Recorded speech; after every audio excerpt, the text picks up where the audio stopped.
Halo semuanya, selamat datang di channel Kenapa Harus Nonton. Di 2023, banyak banget film-film keren yang bakal rilis, mulai dari action, biografi, drama, dan horor. Berikut rekomendasi film dari Kenapa Harus Nonton di 2023.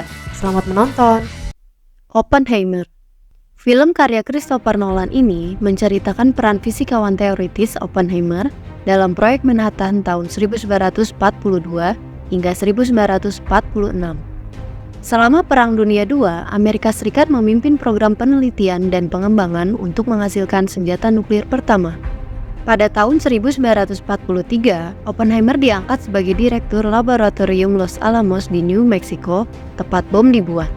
Cillian Murphy, seorang aktor yang pernah bekerja sama dengan Nolan dalam film Batman Begins dan Dunkirk, memegang peran utama sebagai Oppenheimer. Beberapa aktor dan aktris terkenal lain seperti Emily Blunt, Robert Downey Jr., Matt Damon, dan Rami Malek juga ikut dalam film ini. Yang lebih menarik lagi, film ini akan melakukan uji coba nuklir secara real alih-alih menggunakan CGI. You are the man who gave them the power to destroy themselves. Barbie. Film Barbie mengambil latar belakang Barbie Land dan dunia nyata yang akan diperankan oleh Margot Robbie dan Ryan Gosling. Film ini bercerita tentang seorang boneka Barbie yang diusir dari Barbie Land karena dianggap tidak cukup sempurna, terlalu eksentrik dan tidak sesuai dengan Barbie pada umumnya. Sampai suatu hari, Barbie memutuskan pergi ke dunia nyata. Namun, Ken yang mengetahui rencana Barbie pun ikut menemani perjalanannya. Film Barbie yang diproduksi oleh Warner Bros. Ini akan menjadi adaptasi live action pertama dan akan didominasi warna pink. Mission Impossible Dead Reckoning Part 1. Mission Impossible Dead Reckoning Part 1, Ethan Hunt dan tim IMF-nya memulai misi paling berbahaya mereka, yaitu melacak senjata baru yang menakutkan yang mengancam seluruh umat manusia sebelum jatuh ke tangan yang salah. Ethan akan dihadapkan oleh musuh misterius yang sangat kuat. Sama seperti seri sebelumnya, film ini akan diperankan oleh Tom Cruise sebagai pemeran utama dan timnya seperti Rebecca Ferguson, Simon Pegg, dan Ving Rhames. Film ini akan disuguhi berbagai adegan berbahaya yang dilakukan secara real tanpa CGI.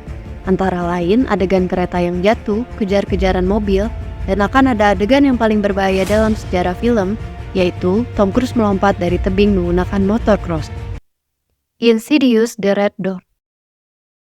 Insidious The Red Door adalah film terakhir dalam seri ini dan akan menampilkan kembali keluarga Lambert yang menjadi pusat cerita.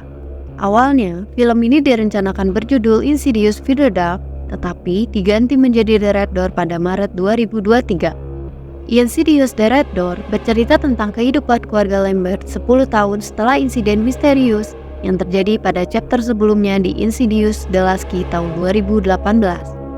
Film dibuka dengan kisah Dalton Lambert, anak laki-laki dari Josh Lambert dan Rena Lambert, yang berhasil menjadi mahasiswa baru di kampus impiannya. Namun, teror arwah yang dahulu mengganggu Dalton kembali datang.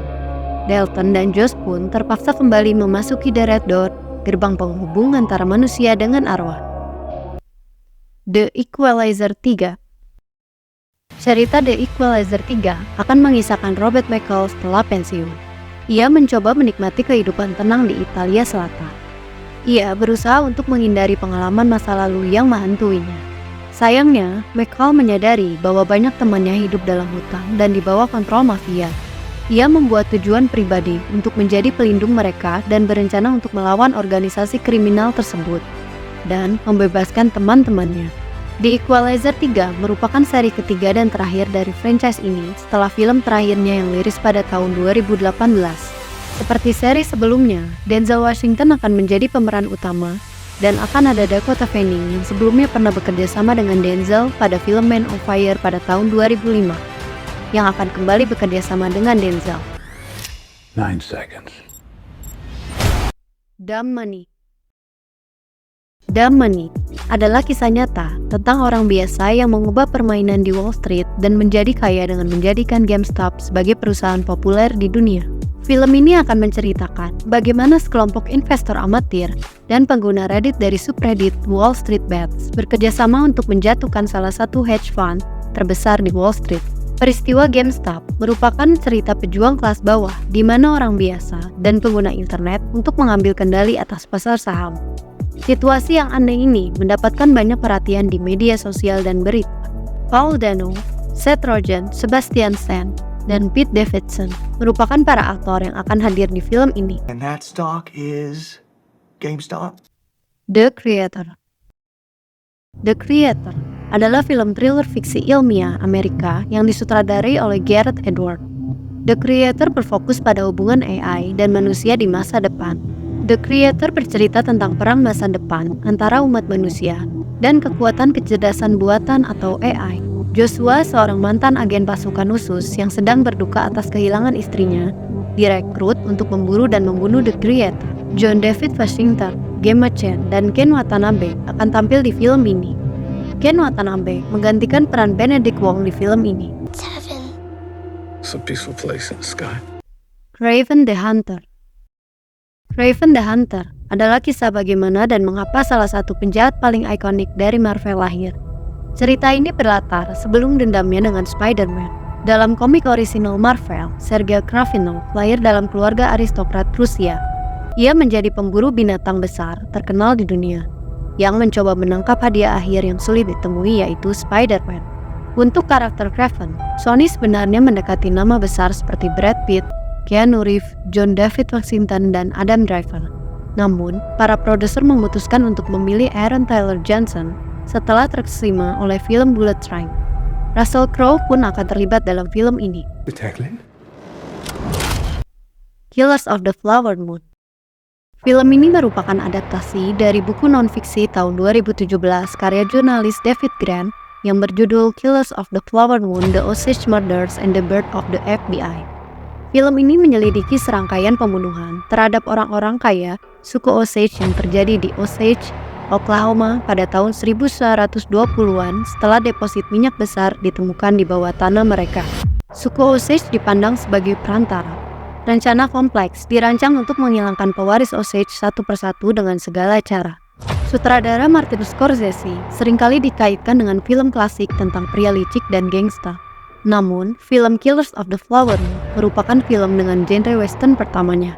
Film ini melibatkan sejumlah aktor dan aktris kenamaan seperti Leonardo DiCaprio, Robert De Niro, Lily Gladstone, Jesse Plemons, hingga Brendan Fraser.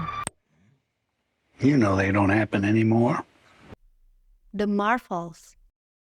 The Marvels adalah film pahlawan super dari Marvel Comics, yaitu Captain Marvel, Monica Rambeau, dan Miss Marvel.